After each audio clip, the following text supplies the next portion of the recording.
Oi, Eliane, bom dia. Bom dia, Heisen, bom dia, ouvintes. Bom, vamos começar com esse caso do Rio de Janeiro, dos 3 médicos mortos, tem um quarto aí que está hospitalizado, que foi baleado também, e agora à noite a polícia diz que foram encontrados 4 corpos. A informação está muito nebulosa, né? Não tem muitos detalhes, mas diz que foram encontrados 4 corpos e 2 seriam de suspeitos desse crime, Eliane. Essa história é tenebrosa, macabra. Imagina, né? 4 médicos estão no Rio de Janeiro, que é o cartão postal do Brasil, para um congresso internacional de ortopedia.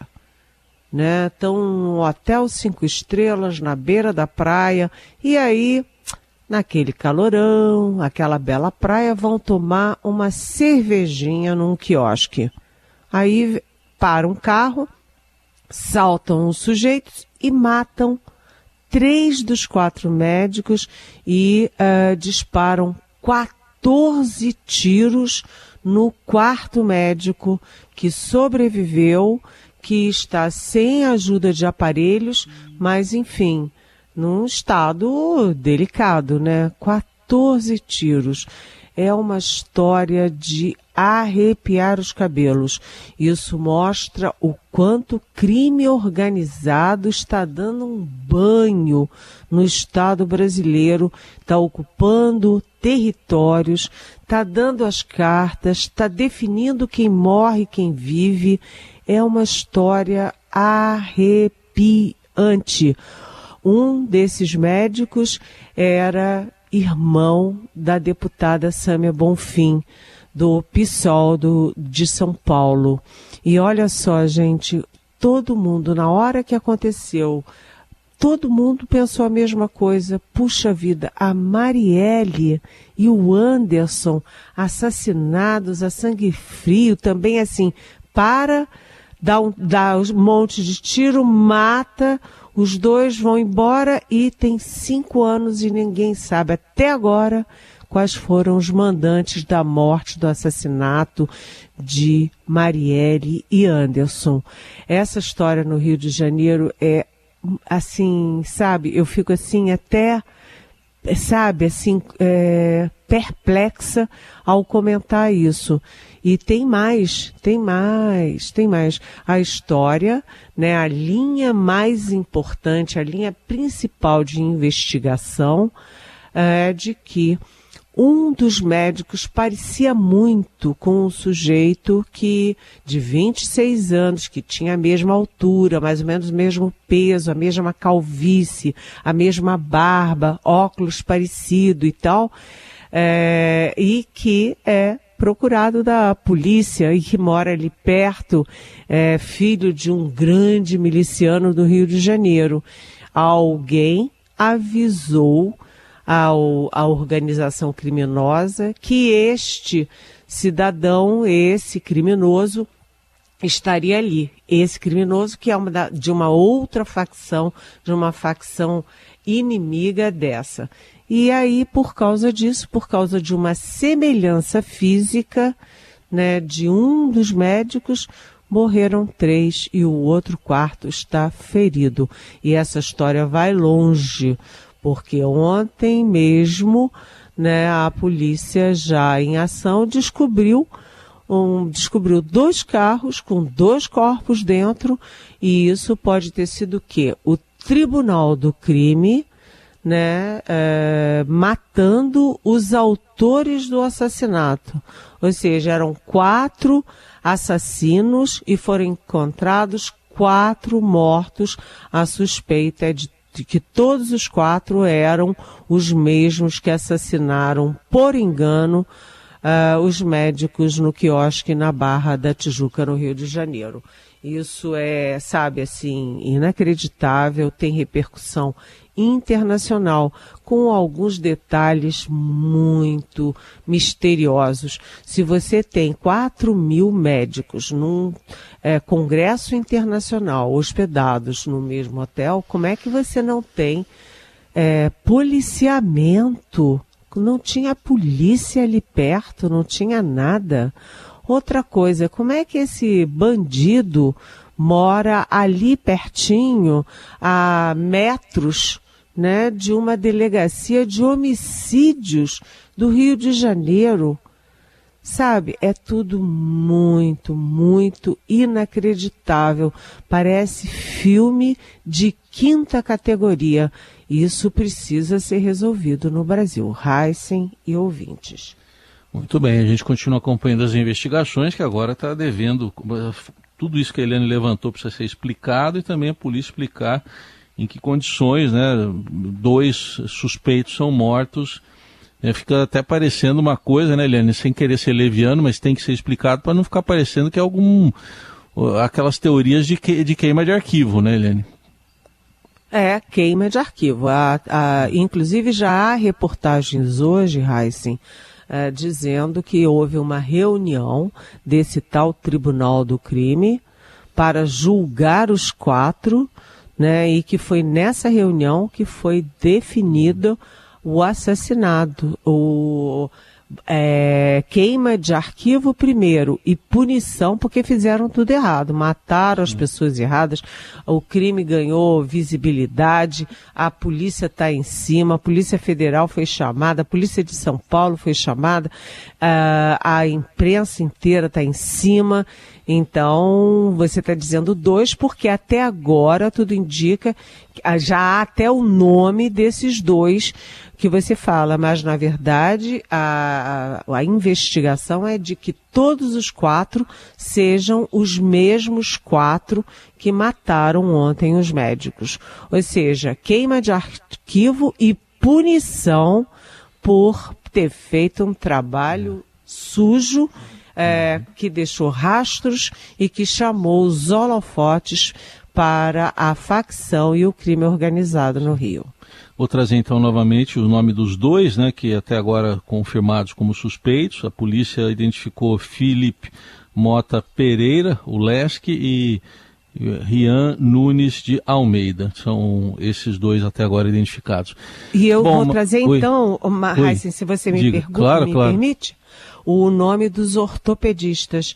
O ortopedista Marcos de Andrade Cursato, de 62 anos, o Diego Ralph de Souza Bonfim, de 35, e Perseu Ribeiro de Almeida, de 33.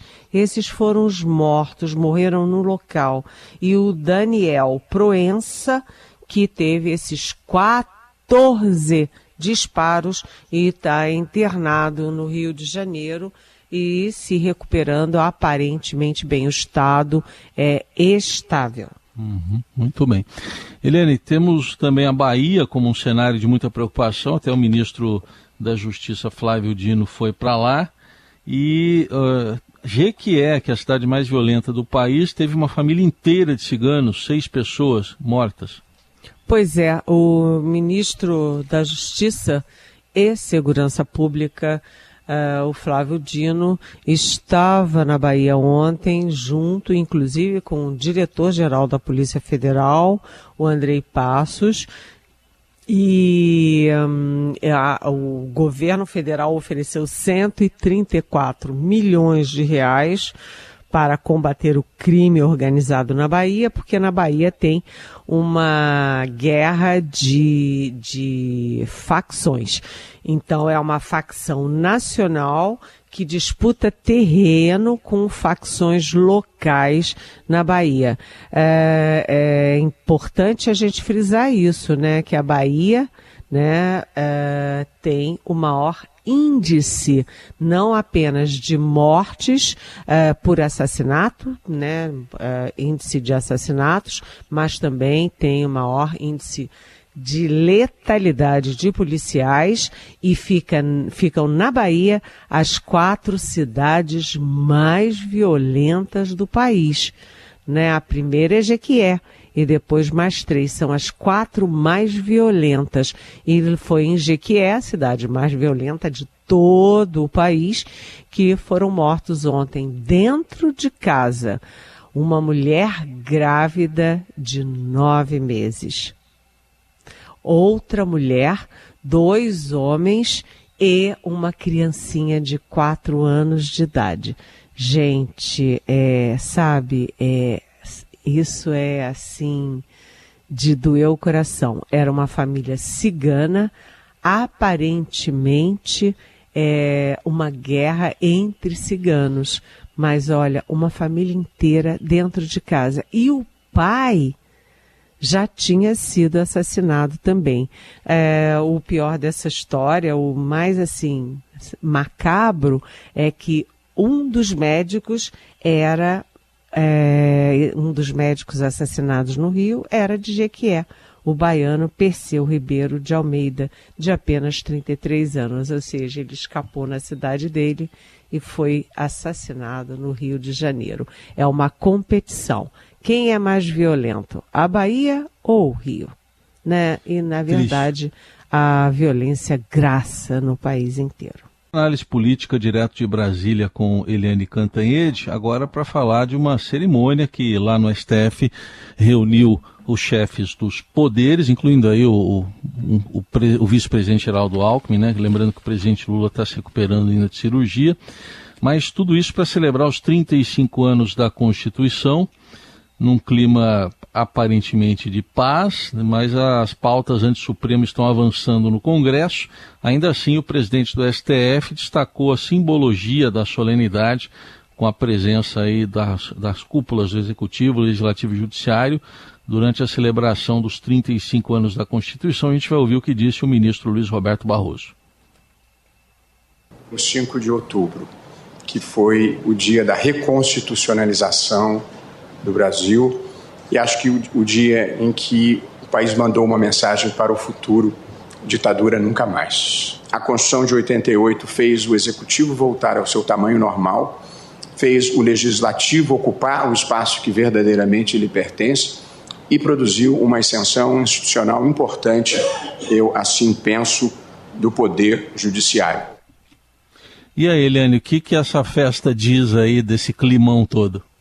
Pois é, né? O Barroso, no discurso dele, ele falou, ele só fala em pacificação, em harmonia, em democracia, e ele disse que não há poder hegemônico, e disse que todos são parceiros. Ele, o presidente do Senado, Rodrigo Pacheco, o presidente da Câmara, Arthur Lira, que estavam todos lá, e, aliás, na primeira fila estava quem? Na primeira fila estava Davi Alcolumbre, ex-presidente do Senado e candidato a voltar à presidência. E foi o Davi Alcolumbre que, na véspera, aprovou em 42 segundos, né, uma proposta de emenda constitucional para mudar o regimento interno do Supremo Tribunal Federal. Imagina o Congresso mudar o regimento interno, as regras do Supremo Tribunal Federal, e mexendo em 2 questões, o pedido de vistas e as decisões monocráticas. Estava lá o Davi Alcolumbre na primeira fila, e todos falando em harmonia, todos em pacificação, tá tudo bem. Por quê? Porque tem um jogo de cena enorme nessa história toda. Quando a gente olha a guerra do Senado e da Câmara contra o Supremo, você vê o seguinte: a ministra Rosa Weber, quando saiu da presidência do TSE, do STF e do próprio STF, ela fez questão de deixar um voto escrito para a posteridade de 126 páginas a favor do aborto até a 12ª semana de gravidez.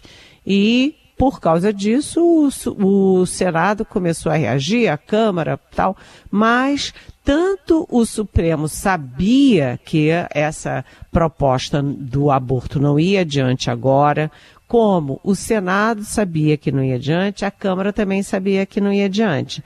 Ou seja, era um jogo de cena no Supremo. Tá? A Rosa deixa o voto dela e fica lá na gaveta, né, esperando, dormitando. E o Senado aprovou 2 medidas, uma é essa, né, mudando o regimento interno, criando novas normas para voto monocrático, para pedido de vistas, etc., mas todo mundo sabe que o Senado cria isso, depois isso vai voltar para o Supremo e o Supremo vai derrubar, ou seja, não vai dar em nada. E, ao mesmo tempo, também o Senado aprovou, 2 dias depois do Supremo derrubar o marco temporal das terras indígenas, o Senado vai e aprova também rapidamente, aprovou na mesma tarde, aprovou a proposta do marco temporal das terras indígenas na comissão, aprovou a urgência no plenário e aprovou o mérito no plenário. Tudo assim, pá. E todo mundo sabe que se o presidente Lula sancionar o projeto do Senado, o que vai acontecer? Ele sanciona, vai ser questionado no Supremo e o Supremo vai derrubar, ou seja, jogo de cena. O Supremo sabe que essas coisas todas são mera provocação. E por baixo dos panos, todo mundo conversa com todo mundo. Barroso está conversando com o próprio Alcolumbre, está conversando com o Rodrigo Pacheco, com o Arthur Lira, todo mundo ali aconchabrando uma solução. Enquanto isso, o Executivo está quietinho, aproveitando que o Lula teve a cirurgia, que o Lula está em recuperação no Palácio da Alvorada, sem agenda, né? Os ministros nem tocam nesse assunto de guerra entre Supremo e Congresso Nacional. Por quê? Porque no tiroteio o risco é uma bala perdida acertar exatamente o Executivo. Então, tem muito jogo de cena, tem muita implicância, cada um com seus interesses. E um personagem-chave nisso é exatamente o Davi Alcolumbre, né? O Davi Alcolumbre que joga pesado. Ele era aliado do Bolsonaro, mas puxava o tapete do Bolsonaro, chantageava o Bolsonaro. Ele é aliado do Lula, mas também faz a mesma coisa. E vai fazer sempre enquanto estiver aí mandando. E se ele voltar para a presidência do Senado, olha, ele tem gente que vai sentir saudade do Arthur Lira na Câmara. Tá bom. Eliane, para a gente fechar aqui bem essa semana, acho que temos que falar do Ailton Krenak, primeiro indígena na Academia Brasileira de Letras. O Krenak é ambientalista, filósofo, escritor, e ele defende muito a linguagem oral, a linguagem que a ancestralidade vai deixando para o futuro da humanidade, né? Então, essa indicação e essa vitória do Krenak, Ailton Krenak, para a Academia Brasileira de Letras foi assim, sabe, foi emocionante, teve uma imensa repercussão, possivelmente uma repercussão até internacional, porque ele é bastante conhecido. E tem uma coisa que eu achei muito linda que me mandaram ontem, que é o seguinte: a gente estava falando, né, Heisen, que a Constituição está fazendo 35 anos. E olha só, o Ailton Krenak, há 35 anos atrás, deu um depoimento na Constituinte. Você sabe que é, assim, muito emocionante, né? Porque é um personagem que não caiu de paraquedas, ele faz parte da história brasileira. E eu tenho aqui, se vocês me permitem, um trechinho do que o Krenak falou na Constituinte em 1988. Aspas: o povo indígena tem um jeito de pensar, tem um jeito de viver, tem condições fundamentais para a sua existência e para a manifestação das suas tradições, da sua vida, da sua cultura, que não coloque em risco e nunca colocaram a existência sequer dos animais que vivem ao redor das áreas indígenas em risco, quanto mais a vida dos seres humanos. É muito bonito isso, porque realmente quem preserva, quem mais sabe preservar as florestas, os rios, né, o ar e, portanto, o planeta, são exatamente as comunidades indígenas, os povos originários.